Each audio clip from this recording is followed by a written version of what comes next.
Hi hello welcome back. അപ്പോൾ ഇന്ന് വേറെ എവിടെയുള്ള പാടമല്ല കേട്ടോ, എൻ്റെ വീടിൻ്റെ ചുറ്റുമുള്ള പാടം തന്നെയാണ് നിങ്ങളെ കാണിക്കാമെന്ന് വിചാരിക്കുന്നത്. അപ്പോൾ ഇവിടെയും നല്ല കൊയ്ത്തിൻ്റെയും കൊയ്ത്ത് യന്ത്രത്തിൻ്റെയൊക്കെ തിരക്ക് നടന്നുകൊണ്ടിരിക്കുന്ന സമയമാണ്. കുറേയൊക്കെ പാടങ്ങൾ കൊയ്ത് കഴിഞ്ഞു. അതിൻ്റെ നെല്ലെല്ലാം ട്രാക്ടറുകളിൽ ഡെയിലി കയറ്റിയിട്ട് ഇവിടുന്ന് പോകുന്നുണ്ട്. കൊയ്ത്ത് യന്ത്രമൊക്കെ ഡെയിലി വരുന്നുണ്ട്. അതേപോലെ തന്നെ അതിൻ്റെ പണികളൊക്കെ തകൃതിയായി നടക്കുന്നുണ്ട്. അപ്പോൾ ഇത് നമ്മുടെ തൊട്ട് ബാക്ക് സൈഡാണ്. ഇനിയും ഈ പാടങ്ങളൊക്കെ ഇനിയും കൊയ്യാനുണ്ട്. കണ്ടില്ല, നെല്ലെല്ലാം വിളഞ്ഞ് കിടക്കുകയാണ്. ഏത് സമയവും കൊയ്യാൻ പാകത്തിന് ഈ കണ്ടങ്ങളെല്ലാം കൊയ്ത് കഴിഞ്ഞു. കൊയ്ത് അതിൽ നെല്ലെല്ലാം ഇന്നലെ തന്നെ കൊണ്ടുപോയി. അപ്പോൾ കൊയ്ത്ത് കഴിഞ്ഞ പാടത്ത് നിറച്ച് മയിലുകളും കാര്യങ്ങളൊക്കെ വരുന്നുണ്ട്.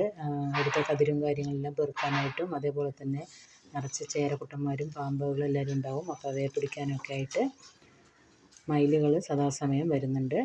പിന്നെ കൊറ്റികൾ എപ്പോഴും ഉള്ളത് തന്നെയാണ്. ഇപ്പോൾ ഈ നേരത്ത് പോലും കൊറ്റികൾ അവിടെ ഇവിടെ ആയിട്ട് നിൽക്കുന്നുണ്ട്. മരങ്ങളിലെല്ലാം അവ തമ്പടിച്ചിട്ടുണ്ട്.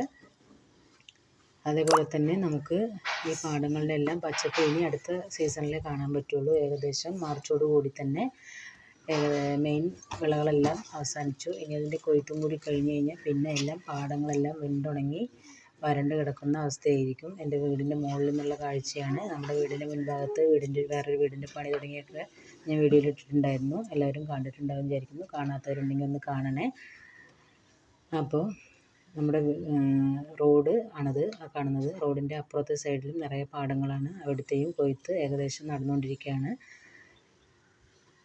കണ്ടെത്താത്ത ദൂരത്തോളം നെൽവയലുകളാണ്. ഇപ്പോൾ സമയം ഏകദേശം രാവിലെ 6 മണിയാണ്. സൂര്യൻ ഉദിച്ചു വരുന്നേ ഉള്ളൂ. ചന്ദ്രൻ പോയിട്ടുമില്ല. അപ്പോൾ നല്ല മഞ്ഞിൻ്റെ ഒരു മൂടാപ്പുണ്ട്. മൂടൽ മഞ്ഞിൻ്റെ ഒരു കാലാവസ്ഥ തന്നെയാണ്. രാത്രി പുറത്തൊക്കെ നല്ല തണുപ്പാണ്. നല്ല കാറ്റും ഉണ്ടാവാറുണ്ട്. അപ്പോൾ അങ്ങനെയാണ് ഇന്നത്തെ വീഡിയോ. ചാനൽ സബ്സ്ക്രൈബ് ചെയ്യാതെ ആരെങ്കിലും വീഡിയോ കാണുന്നുണ്ടെങ്കിൽ ഒന്ന് സബ്സ്ക്രൈബ് ചെയ്യണേ. അപ്പോൾ ഇന്നത്തെ വീഡിയോ ഇത്രയേ ഉള്ളൂ. അടുത്ത വീഡിയോയിൽ വേറെ വിശേഷമായി കാണാം.